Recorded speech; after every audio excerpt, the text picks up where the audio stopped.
Kalau T dengan tegasnya menegakkan syariat Islam, lantas kenapa mereka memperjualbelikan narkoba? Assalamualaikum warahmatullahi wabarakatuh. Selamat datang kembali di channel Rabbanians ID bersama saya, Zulfan Afdillah. Setelah dua video sebelumnya kita membahas mengenai kelompok T di Afghanistan, saya rasa dua video sebelumnya sudah memadai. Namun ketika saya membaca respon komentar dari teman-teman, sepertinya banyak dari penonton yang merasa kesulitan dan kebingungan dalam menilai saya apakah saya ini pro ataupun kontra terhadap kelompok T ini ya. Karena di satu video saya seolah-olah pro, namun di video lain saya ini seolah-olah kontra seperti itu. Oleh karenanya ada yang bertanya, jadi bang sebenarnya T ini baik atau enggak? Bahkan ada pula yang menghakimi saya karena saya terlihat begitu kontra dengan T ya. Nah sebenarnya kalau teman-teman bisa cermat menyimak penjelasan saya, maka teman-teman sudah dapat memahami maksud dan tujuan saya. Jadi di sini saya tidak pro dan kontra dan juga tidak sedang mempengaruhi penonton untuk pro maupun kontra seperti itu. Melainkan di sini saya hanya menyampaikan gimana sejarahnya, situasinya, dan kondisi yang berlaku di sana. Jadinya dalam penjelasan saya, narasi yang saya bangun itu bersifat spekulatif. Agar apa? Agar tetap netral seperti itu. Nah karena saya tidak memihak, maka itu pun menimbulkan kontroversi. Di satu sisi ada yang mengatakan bahwa kita nggak boleh netral ya, untuk membela agama kita harus berpihak dan membela agama seperti itu. Oleh karenanya di sini saya rasa saya harus sekali lagi memberikan penjelasan bahwa pertama untuk menjawab tuduhan-tuduhan oleh oknum-oknum yang kontra terhadap T, dan yang kedua sekaligus memberikan pemahaman kepada oknum-oknum yang begitu pro bahkan fanatik terhadap T. Karena kenapa? Karena kedua hal ini dapat menimbulkan konsekuensi yang mana kalau kita salah dalam menempatkan diri, maka kita akan terjerumus kepada hal-hal negatif dan paradoksi ataupun kontradiksi. Nah, kok bisa gitu? Nah, seperti biasa sebelum kita masuk ke inti pembahasannya, sebelumnya saya berterima kasih buat para penonton dan subscriber setia Rabbanians ID yang sudah mendukung channel ini via website kitabisa.com. Semoga Allah mengganti dan membalas kebaikan teman-teman sekalian dengan ganti yang lebih banyak lagi. Buat teman-teman yang mau berpartisipasi untuk mendukung channel ini, silahkan langsung saja klik link kitabisa.com di kolom deskripsi video atau di kolom komentar tersemat di bawah video ini. Dan jangan lupa untuk mengisi kolom doanya serta namanya juga. Untuk memulai video ini, mungkin kita mengawali ya dari persepsi yang dibangun terhadap kelompok T ini. Khususnya dalam kaitan menilai apakah T ini benar atau salah, baik atau buruk ataupun jahat, harus didukung atau tidak, kan begitu. Sebenarnya persepsi yang kita bangun kepada mereka itu merupakan hasil dari bagaimana cara kita menyikapi media massa dalam memberitakan mereka. Misalkan narasi yang dibangun begini, tidak disangka T berhasil menguasai Afghanistan tanpa pertumpahan darah. Dan yang kedua narasi yang dibangun, T kembali berkuasa di Afghanistan. Apakah kekerasan akan terjadi kembali? Nah dari dua narasi tadi itu sama-sama menceritakan momen yang sama, yakni peristiwa T berhasil mengambil alih Afghanistan. Namun dilengkapi dengan narasi berikutnya yang berfungsi untuk mempengaruhi pembaca untuk digiring pada suatu persepsi tertentu. Ya terserah apakah untuk memberikan image baik atau untuk memberikan image buruk. Kalau narasi yang dibangun dan mengiring pembaca kepada persepsi negatif, maka hasilnya Anda akan menjadi orang yang anti. Begitu pula sebaliknya. Dan memang begitu media massa memang seperti itu. Mereka memanfaatkan emosional kita sebagai calon pembaca atau calon penonton agar tertarik untuk membaca atau menonton yang tentu ujung-ujungnya kan soal duit seperti itu. Itulah sebabnya kenapa dua video kita yang lalu itu sedikit banyak menceritakan latar belakang mereka, supaya kita memahami alur perjalanan mereka dan supaya kita tidak terkungkung dengan pengiringan opini oleh media. Nah dari sini kita dapat memahami bahwa kecenderungan persepsi kita terhadap mereka, bahkan terhadap apapun ya, itu ditentukan dari bagaimana kita dapat memahami dan memilah berita yang disajikan oleh media. Apakah kita akan terjerumus dalam pengiringan opini atau kita dapat berpikir jernih. Dari sinilah kenapa kita harus memahaminya secara langsung dan mencari tahu sendiri seperti itu. Nah itu faktor pertama. Faktor yang kedua adalah soal perspektif. Maksudnya begini, jadi kita cenderung menganggap mereka itu baik mengamalkan atas apa yang menurut kita baik seperti itu. Dan kita menyalahkan mereka itu kan menurut apa yang kita pahami salah. Artinya benar dan salahnya penilaian kita terhadap mereka itu kan tergantung dengan standar benar dan salah yang kita pahami dan kita yakini. Oleh karenanya penilaian kita terhadap mereka itu cukup subjektif. Masalahnya adalah apakah mereka memahami standar benar dan salah sesuai dengan standar benar dan salah yang kita pahami. Bisa jadi mereka memiliki sudut pandang yang berbeda soal standar benar dan salah dengan standar kita. Sehingga di sini kita malah memaksakan standar kita kepada mereka dan mereka kita katakan salah hanya karena tidak sesuai standar yang kita pahami. Nah, inilah yang disebut dengan perspektif, yaitu sudut pandang, teman-teman. Contoh sederhananya gini, teman-teman. Kita punya kawan nih, dan dia itu non-muslim. Tiba-tiba dia makan babi di depan kita. Kita nggak bisa secara langsung menghakimi dia dengan mengatakan, jangan makan babi, itu dosa, babi itu haram. Padahal kawan kita itu non-muslim. Walaupun bagi kita babi itu memang najis, tapi bagi perspektif mereka kan tidak. Oleh karenanya kita tidak bisa memaksakan standar kebenaran yang kita yakini kepada orang lain. Kita hanya bisa mengingatkan diri kita. Tapi dalam konteks ini, kita tidak bisa memaksa dia untuk menganggap bahwa babi itu haram. Ya karena kita tidak punya hak atas diri dia. Nah ini kata kuncinya, bahwa kita tidak bisa memaksakan hak kita terhadap orang lain. Nah ini namanya perspektif.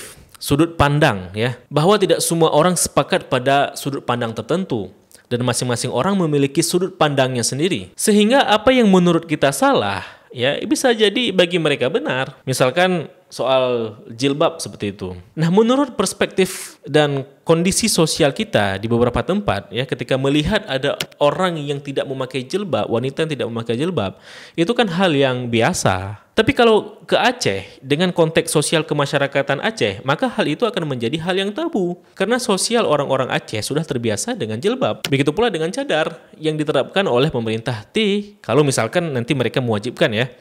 Setidaknya menurut kondisi sosial maupun kultur mereka, ya cadar itu diharuskan untuk menjaga keharmonisan sosial mereka. Begitu pula soal pelarangan wanita keluar rumah, yang mana menurut perspektif kita, ya, menurut yang kita pahami berdasarkan kondisi di mana kita tinggal, maka apa yang mereka lakukan tersebut dianggap sebagai bentuk pengekangan terhadap wanita. Akan tetapi coba kita berpikir lebih jauh, berpikir sesuai dengan konteks sosial mereka. Coba untuk menjadi mereka seperti itu, ya, yang tinggal di tempat konflik di mana kejahatan terhadap wanita bisa saja terjadi di mana saja. Oleh karenanya, sudah tentu mereka tidak ingin istrinya, anaknya, maupun adik perempuannya keluar rumah tanpa pengawalan mahram, dikarenakan khawatir hal buruk akan terjadi. Dan kita pun begitu, andaikan na'udzubillah kita berada di kawasan konflik, maka kita juga tidak membiarkan anak istri kita keluar dalam keadaan sendirian, kan begitu. Bahkan lebih jauh, mereka mengambil keputusan, jadi ya udah deh biar kami laki-laki saja yang bekerja, ya, supaya meminimalisir setiap potensi buruk. Namun hal ini yang kita tangkap kan bentuk pelarangan wanita dalam bekerja, ya, melarang wanita untuk bekerja. Padahal bisa saja bagi mereka ini merupakan sebagai upaya preventif mencegah hal-hal buruk yang terjadi. Jadi kita nggak bisa mengukur dan menilai mereka sesuai dengan kondisi yang kita alami di sini, sesuai konteks sosial kemasyarakatan kita. Inilah kontekstualisasi namanya, bahwa konteks kehidupan kita dengan konteks kehidupan mereka tentu situasi dan kondisinya berbeda, yang akhirnya membuat mereka memiliki kebijakan sendiri dalam menghadapi kondisi dan situasi yang mereka alami. Begitu pula dalam konteks gaya hidup, kita tidak bisa menyalahkan mereka dengan gaya hidup yang berasas pada norma budaya tradisional pastun wali mereka dengan patron gaya hidup kita yang berasas pada gaya hidup ala barat yang cenderung bebas. Sehingga penilaian kita terhadap mereka itu kan juga berdasarkan perspektif yang kita gunakan. Apakah kita mau melihatnya dari perspektif gaya hidup timur atau perspektif gaya hidup barat, atau dengan perspektif politik liberal yang bebas, perspektif komunis atau konservatif, atau pula tradisionalis. Tentu kalau dilihat dari sudut pandang konservatif, maka T itu benar, ya, nggak salah mereka, karena mereka mempertahankan tradisi, nilai dan norma serta pula budaya pastun wali. Namun kalau dilihat dari sudut politik liberal, maka apa yang dilakukan tidak sesuai dengan semangat liberalisme, karena liberalisme menjunjung tinggi nilai-nilai hak kebebasan orang. Jadi terserah dia itu mau jadi homo, mau seks bebas, pakai bikini di tempat umum, mabuk-mabukan. Perspektif liberal tidak mempermasalahkan hal itu, walaupun nilai, budaya dan norma suatu masyarakat bisa rusak rusak dan hilang, kan begitu. Tetapi kan hak mereka juga apabila mereka ingin mempertahankan nilai-nilai luhur dari tradisi yang mereka miliki. Tapi kalau dilihat dari perspektif orang Indonesia, mungkin hal ini agak dilematis ya. Karena orang Indonesia di suatu kesempatan itu mendukung gaya hidup barat yang modern dan bebas. Namun secara bersamaan berkampanye untuk melestarikan budaya dan tradisi tradisional Indonesia yang secara artifak, mentifak, dan sosiofak itu berbeda dengan budaya barat. Ya, terkadang kita juga hipokrit. Jadi kalau budaya barat dan Korea itu masuk ke Indonesia itu nggak apa-apa. Tapi kalau yang masuk itu ke Arab-Araban itu langsung dicap kadrun. Jadi pada dasarnya bukan menerima budaya barat, tetapi memang dasarnya kita itu anti-Islam. Yang dianggap Islam itu merepresentatifkan dalam budaya Arab. Padahal di Arab juga banyak non-Muslim yang memakai atribut yang dicap kekadrunan. Perlu dipahami bahwa tipikal berpakaian orang Afgan itu bukan pakaian Islam ya, melainkan pakaian khas budaya mereka. Itu baik kurtanya maupun serbannya. Jadi jangan sedikit-sedikit dikaitkan dengan Islam. Kurta dan cadar dengan bentuk begitu itu pakaian tradisional mereka dan hak mereka apakah mau melestarikannya atau tidak. Ini kan konteks kultur seperti itu ya. Nah, orang-orang Saudi, Kuwait, Qatar, Dubai itu mereka masih mempertahankan pakaian tradisionalnya, namun tidak membuat mereka ketinggalan zaman, kan gitu. Karena kemajuan suatu negara itu bukan dari atributnya ya, bukan dari artifaknya, melainkan juga dari mentifaknya ya, dari pola pikir yang dimiliki oleh masyarakat tersebut. Nah, kalau tadi kita membahas perspektif konteks sosial ya, konteks gaya hidup, konteks kultur, konteks politik, juga kita harus memahami konteks mentifaknya mereka, yakni konteks bagaimana filosofis mereka dalam memandang sesuatu. Contohnya berita kemarin ya, di mana T menghapus iklan-iklan yang berisi wanita. Bagi kita mungkin ini bentuk kemunduran, tapi bagi T, apa yang mereka lakukan merupakan bentuk penghormatan terhadap wanita. Ya kenapa bisa? Bahwa menurut mereka ya, penggunaan wanita dalam papan-papan reklame dalam iklan-iklan itu merupakan bentuk eksploitasi wanita, bentuk merendahkan wanita. Buktinya, apa hubungannya pameran mobil tapi harus ada SPG wanita cantik di sampingnya? Ya, untuk keperluan marketing pastinya kan? Nah, ini bagi T merupakan pelecehan dan eksploitasi wanita oleh pengusaha besar demi keperluan dan kepentingan marketing dan uang, kan gitu. Jadi baik dan benar itu selain persepsi, juga tergantung perspektif. Sudut pandang mana yang mau digunakan? Pasti ada plus dan minusnya. Jadi ya tentukan saja sudut pandang mana yang mau Anda lihat. Ya, Anda tentu akan menemukan jawaban apakah baik dan tidaknya. Ya tentu berdasarkan standar baik dan buruk dari sudut pandang yang Anda gunakan tersebut. Mungkin di sini kita kerucutkan dan fokuskan aja ya di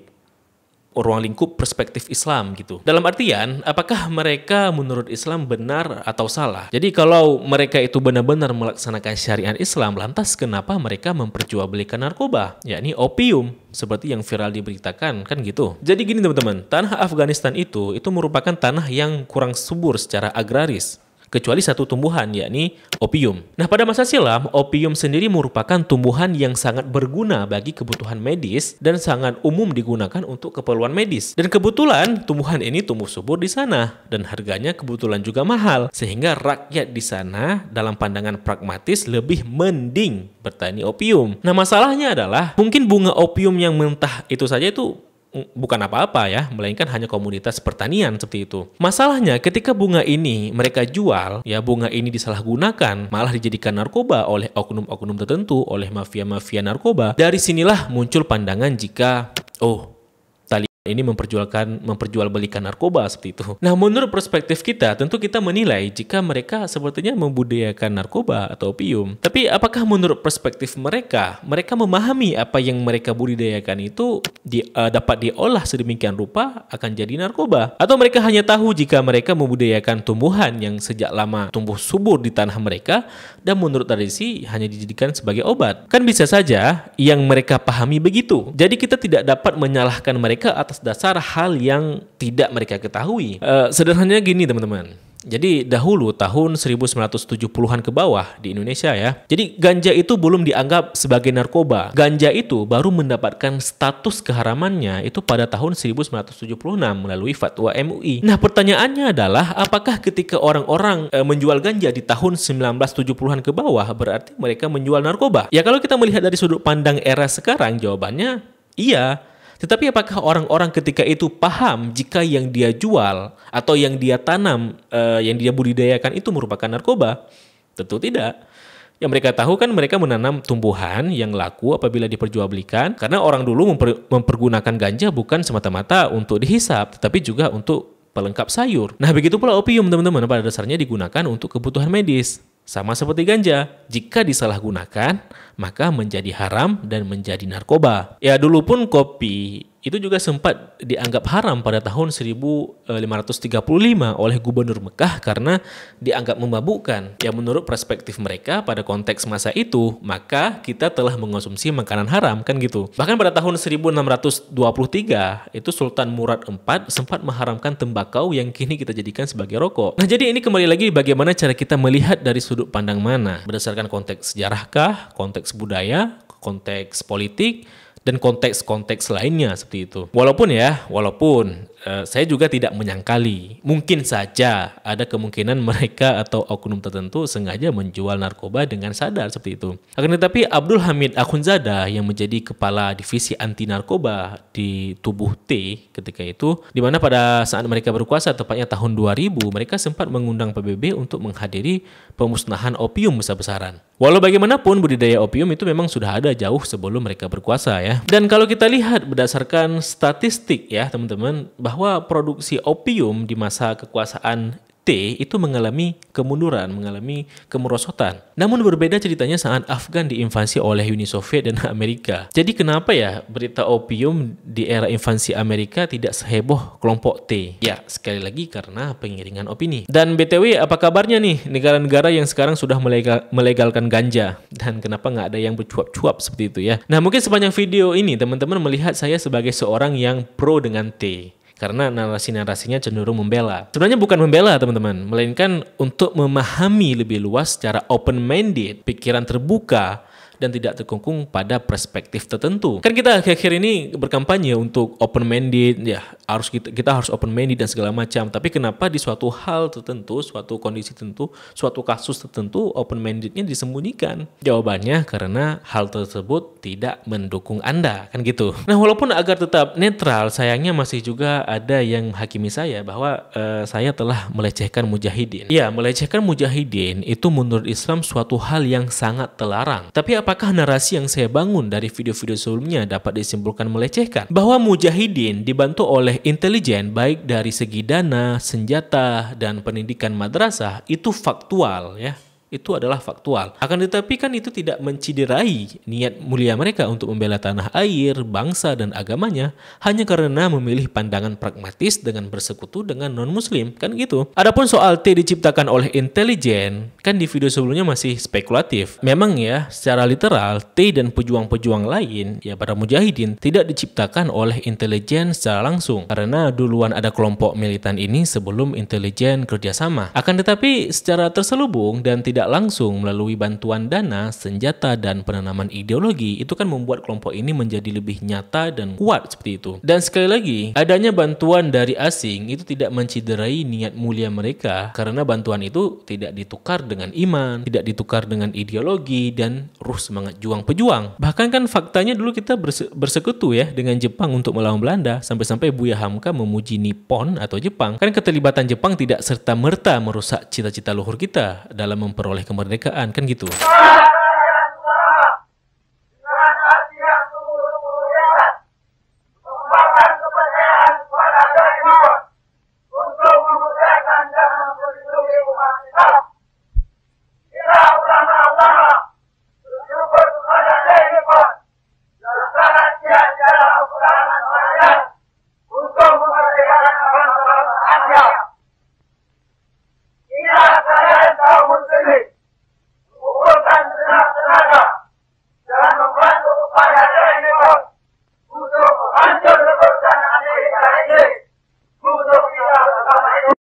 Nah, cuma begini, kita tidak boleh terlalu berlebihan menganggap T sebagai kelompok yang seolah-olah dinubuatkan oleh Rasulullah dalam hadisnya yang disebut dengan nama kelompok Taifah Mansurah. Walaupun sekalipun tanpa mengurangi rasa hormat saya, hal ini diungkapkan oleh ustadz-ustadz tertentu. Namun kan ini masih spekulatif, hanya karena ada beberapa kecocokan ciri-ciri dari mereka. Ini karena supaya kita nggak kebablasan lagi seperti yang sudah-sudah. Dimana dulu kan kelompok INSIS di Suriah itu pernah digadang-gadang sebagai kelompok yang dinubuatkan tersebut. Tapi kan ujung-ujungnya jadi zong.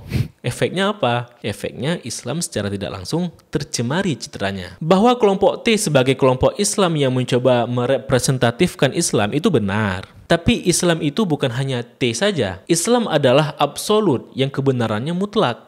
Sedangkan T adalah orang-orang yang mencoba sebaik mungkin menjadi pengamal Islam yang tentu saja ada kesilapan dan kesalahan yang sifatnya manusiawi. Nah, diharapkan bahwa jangan sampai kesalahan maupun kesilapan mereka berefek pada Islam.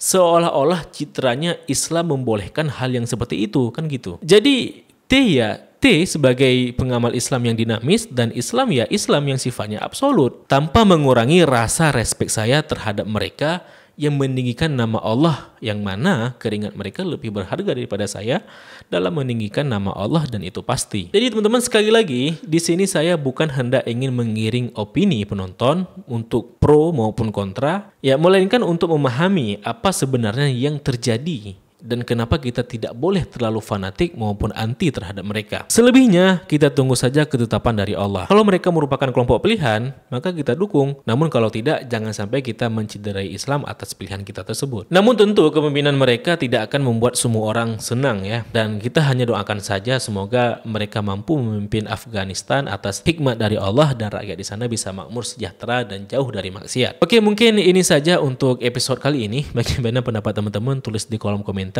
Jangan lupa klik tombol subscribe dan juga tombol loncengnya untuk mendapatkan updatean video terbaru dari channel Rabbanians ID. Kalau kalian menyukai video ini, klik like dan share apabila perlu.